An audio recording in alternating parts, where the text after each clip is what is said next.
Seterusnya, kita sambung isi kandungan perjanjian Hudaibiyah.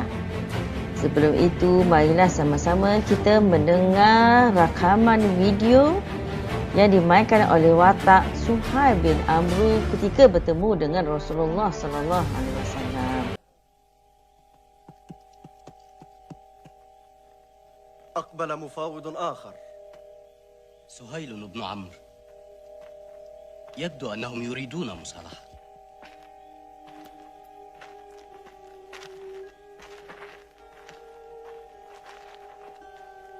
محمد، عرضت عليك شروط من قبل للاتفاق بينك وبين قريش. هل وافقت عليها؟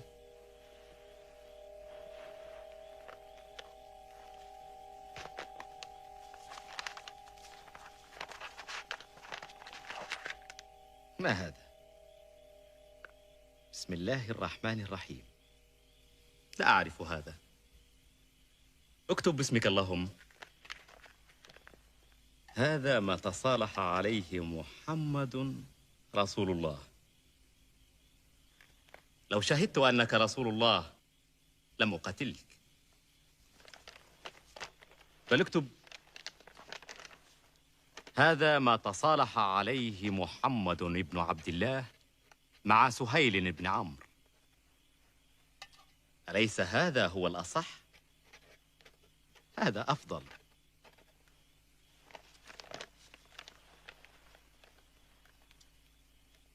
يرجع محمد وأصحابه عامهم هذا عن مكة إلى ديارهم. مكة هي ديارنا. في العام المقبل نخرج لكم عن مكة، فتدخلونها وتقيمون بها 3 والسيوف في أغمادها. إذا رضيتم نتصالح على وضع الحرب عن الناس 10 سنين، يأمن فيها الناس ويكف بعضهم عن بعض.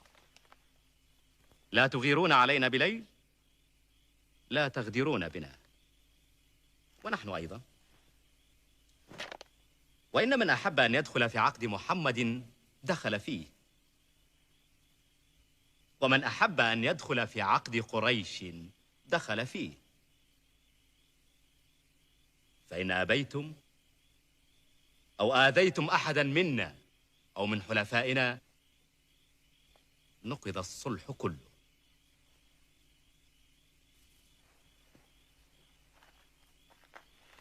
Isi perjanjian yang pertama, Rasulullah sallallahu alaihi wasallam dan para sahabat tidak boleh memasuki Mekah pada tahun itu, pada tahun 6 Hijrah.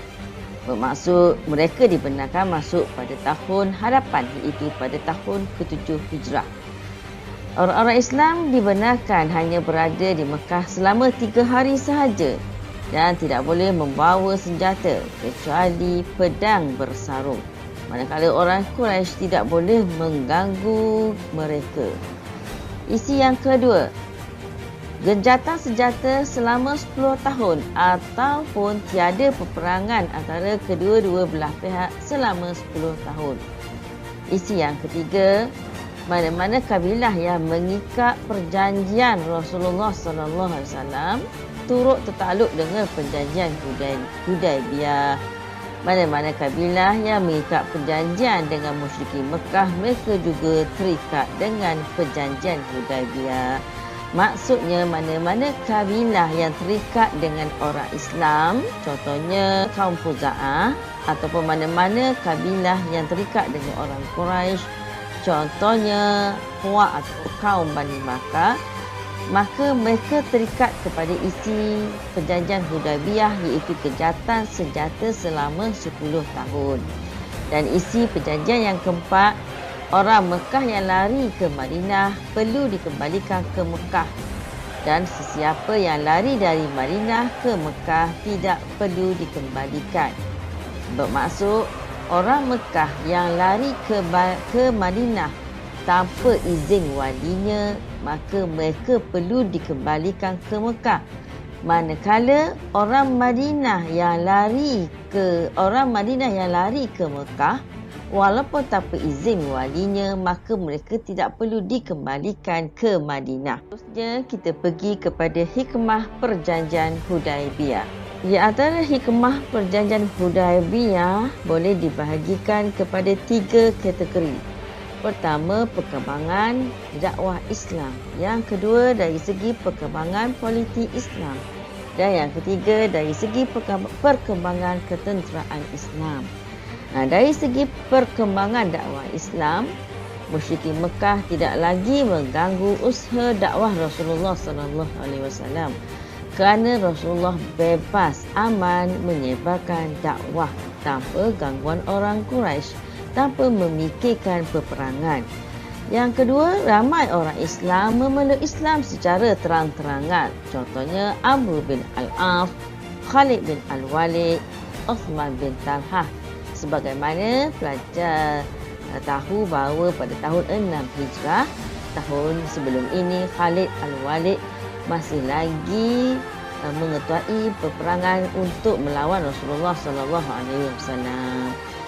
Dan yang ketiga, Rasulullah membuka ruang dakwah Islam dengan menghantar surat kepada kerajaan di semenanjung tanah Arab seperti Bahrain dan Oman. Dan juga Rasulullah membuka ruang dakwah Islam di luar semenanjung tanah Arab seperti kerajaan Rom dan Parsi. Maka dakwah Islam tersebar di semenanjung tanah Arab dan di luar semenanjung tanah Arab. Dan politik Islam. Yang pertama, musyrikin Mekah secara langsung mengiktiraf kerajaan Islam Madinah serta Rasulullah SAW sebagai pemimpin. Yang kedua, Rasulullah SAW mengikat perjanjian dengan kabilah-kabilah di sekitar Madinah, antaranya termasuklah Bani Khuza'ah. Dan yang ketiga, Rasulullah mula menghantar surat kepada pemimpin di dalam dan di luar semenanjung tanah Arab dan mendapatkan jawapannya. Ini membuktikan mereka mengiktiraf pemimpin lain mengiktiraf terhadap kerajaan Islam di bawah pimpinan Rasulullah SAW. Dan yang keempat, selepas perjanjian Hudaibiyah, Rasulullah SAW mengumpulkan perhatian kepada Yahudi Bani Khaybar, Yahudi di Khaybar, kerana musyrikin bukan lagi ancaman besar kepada kerajaan Islam Madinah. Manakala dari aspek perkembangan ketenteraan Islam, maka kekuatan ketenteraan Islam bertambah daripada 3,000 orang kepada 10,000 orang. Hanya dalam tempoh 2 tahun selepas perjanjian Hudaibiyah. Ini berikutan dengan perislaman Khalid bin Al-Walid sebagai ketua perang.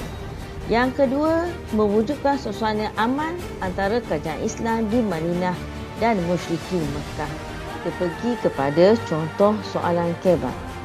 Perjanjian Hudaibiyah menyalahkan kebijaksanaan Rasulullah SAW dalam mengatur strategi dalam melaksanakan dakwah.